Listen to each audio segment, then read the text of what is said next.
محمد کے شہر میں سکون پائے گا بس میرا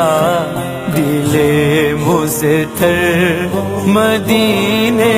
محمد۔ اللہ رب العزت جل شانہ کے بندوں سے استعانت کرنا اور مدد طلب کرنا اس نیت کے ساتھ کہ ان کو اللہ کی مدد کا، اللہ کی عون کا ذریعہ سمجھے اور حقیقت میں یہی عقیدہ رکھے کہ اصل میں حقیقت میں مدد اللہ ہی کی طرف سے ہے، اور یہ بندہ جو میری مدد کر رہا ہے، جس سے میں مدد کا مطالبہ کر رہا ہوں، یہ اللہ کی اس مدد کا ذریعہ ہے۔ جس طرح ہم ظاہر میں کسی سے اپنی ضرورت کی چیز مشقت مصیبت کے وقت یا کسی پریشانی کے وقت یا ضرورت کے وقت کوئی چیز لے لیتے ہیں، اس سے مدد طلب کرتے ہیں، تو اس کو حقیقی مددگار نہیں سمجھتے بلکہ اس کو اللہ ہی کی مدد کا ذریعہ سمجھتے ہیں۔ تو جب یہ عقیدہ اور نظریہ موجود ہے کہ یہ بندہ اللہ کی مدد کا ذریعہ ہے، حقیقت میں مدد اللہ ہی کی طرف سے ہے، تو چاہے وہ بندہ مدد کرنے والا جس سے مدد لی جا رہی ہے وہ مدد دور سے ہو بندے سے یا کسی قریب سے ہو، حاضر سے ہو یا غائب سے ہو، وہ اللہ کے بندے سے استعانت اور مدد چاہے اس کی زندگی میں ہو یا اس کے فوت ہونے کے بعد اس کی روحانی طاقت سے، اس کی روح سے استمداد کی جائے، مدد طلب کی جائے، زندہ سے ہو یا فوت شدہ سے، دور سے ہو یا نزدیک سے، ما تحت الاسباب ہو یا ما فوق الاسباب ہو، تو اس طرح کی مدد اللہ کے بندوں سے یہ نیت رکھ کے کہ یہ اللہ کی مدد کا ذریعہ ہے اور حقیقت میں اللہ رب العزت ہی مدد کرنے والا ہے، یہ بالکل ہرگز شرک اور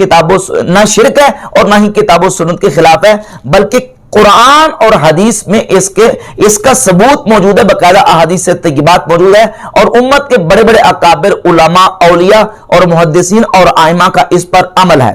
جو تمہید میں نے بیان کی ہے، اسی تمہید پر شاہ ولی اللہ محدث دہلی رحمت اللہ تعالی علیہ کے فرزند حضرت شاہ عبدالعزیز صاحب محدث دہلی رحمہ اللہ اپنی کتاب تفسیر فتح العزیز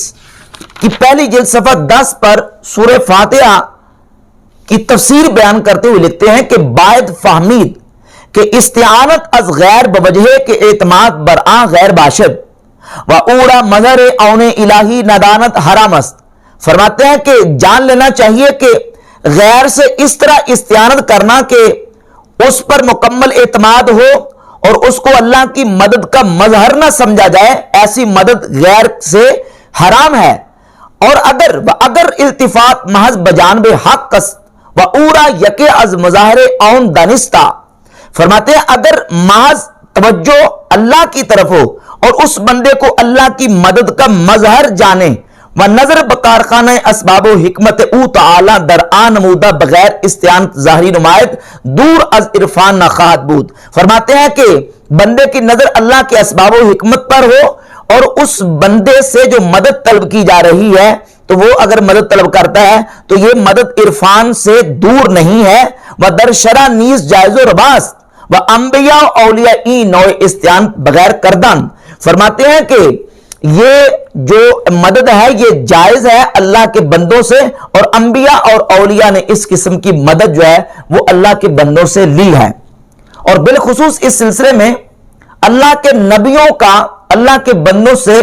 مدد لینے کا جو واقعہ ہے وہ سورۃ النمل کی آیت نمبر 40 میں حضرت سلیمان علیہ السلام کا وہ واقعہ جو موجود ہے کہ جب آپ نے اپنے دربار میں اپنے درباریوں کو حکم دیا کہ میری بارگاہ میں تخت بلقیس کون لے کے آئے گا، سورۃ النمل آیت نمبر 40، قال الذی عنده علم من الکتاب، اس شخص نے کہا جس کے پاس کتاب کا علم تھا،